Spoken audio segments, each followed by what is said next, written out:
Today, we're going to the depths of obscurity as we discuss a company that not only produces obscure and forgotten supercars, but half the time doesn't even produce the supercar in the first place.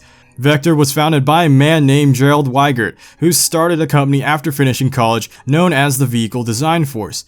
He later renamed his company to Vector in honor of his first concept car, the Vector. From that day forth, Vector became a company known for its ambitious intent, but also falling flat on said ambition. From the very start, Vector marketed a lot of their cars and gathered a lot of attention in the supercar scene, but they struggled to actually move their prototypes into an actual production phase.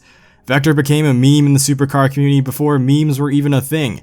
They were known as the car company that made cars without actually making cars. It was also tradition for Vector to show up at car shows to show off their newest prototype, but shortly after, never make mention of it again, as it will never actually make it into production. Keep in mind, I'm not hating on Vector, this is just how history played out, and I'm just the one telling the story. In fact, I've actually been very fond of their cars ever since I was a kid and saw them in Gran Turismo 2. Fortunately, for childhood me, I was relieved to find out that the cars featured in Gran Turismo 2 actually made it into production. The following cars were the Vector W8 and the Vector M12.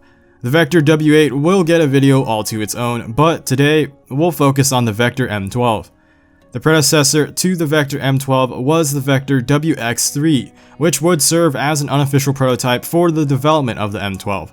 The WX3 boasted several different options for customers to choose from. It could be a coupe or a roadster, and it had the choice of having 600, 800, and even 1200 horsepower. Not much is known about the WX3, as the project was cancelled when Vector was bought out by an Indonesian company known as Megatech. Megatech forced the original founder, Gerald Weigert, out of his own company. Weigert tried his hardest to keep his patents for the WX3, and fortunately he succeeded. He essentially hung Megatech up and left them out to dry, as they had no one to design a car for them and no way of making a car capable of meeting the performance claims that the company Vector was known for. Despite this, Megatech was fully intending on creating a production supercar that would be available for sale. This car became known as the Vector M12.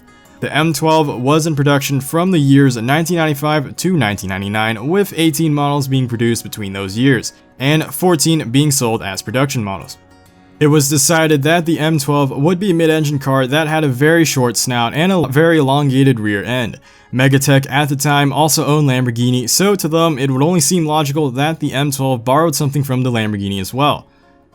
The Vector M12 was powered by a 5.7-liter V12 engine that originated from the Lamborghini Diablo.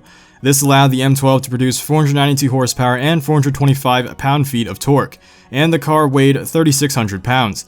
The M12's power was able to propel it from 0 to 60 in 4.8 seconds and give it a top speed of 190 miles an hour. These numbers aren't glorious by any means, but they're still quite respectable for the time. The Vector M12 was regarded as a hideous abomination by many critics, as it was seen as a long stretched out Diablo that no one wanted. Strangely enough, childhood me loved this car's appearance. Seeing this car in Gran Turismo 2, I remember thinking this was one of the most beautiful cars ever created. It had such a sleek look to it, and the long body didn't seem offsetting at all to me. However, the critics didn't just hate its looks, they hated the car itself. The car was ridiculed by Top Gear's Jeremy Clarkson and deemed the worst car they've ever driven by Autoweek. The build quality was just so poor that it was hard to justify its price of $184,000. In response to the critics, Megatech attempted to create a GT2 Vector M12 with the hopes of becoming a world-renowned race car. However, the Vector M12 GT2 car performed horribly, which resulted in Megatech giving up on the brand. To this day, it's sad to know that Vector could have been America's first serious supercar company, but this dream was quickly tarnished due to a hostile takeover that resulted in a formerly American-inspired company to rely on its rival Lamborghini for an engine. This car will go down in history as an unwanted child, born from a taboo affair never meant to be. If you enjoyed this video, make sure to subscribe to this channel for regular uploads about automotive and gaming. Like this video and share it with friends to help make this forgotten supercar unforgotten. Thanks for watching, Blade Angel out.